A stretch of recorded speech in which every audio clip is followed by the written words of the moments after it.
जागरण गोंधळ म्हणजे काय आणि ते कधी करतात? जागरण गोंधळ हे नाव अगदी उलट आहे. गोंधळ, भराड गोंधळ जागरण असं त्याचं नाव. अच्छा. भराड जे असतं ते नाथांचं असतं, बर गोंधळ जो असतो तो देवीचा असतो, बर आणि जागरण जे असतं ते खंडोबाचं असतं.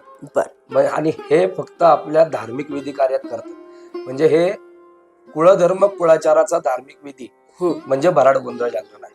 बर आणि जेव्हा जेव्हा तुमच्या घरी सुखद घटना असतात, म्हणजे तुमच्या घरी समजा लग्न असेल, मुंज असेल, बारसं असेल, घराची वास्तुशांती असेल, या वेळेस भराड गोंधळ जागरण घातले जातं. अच्छा.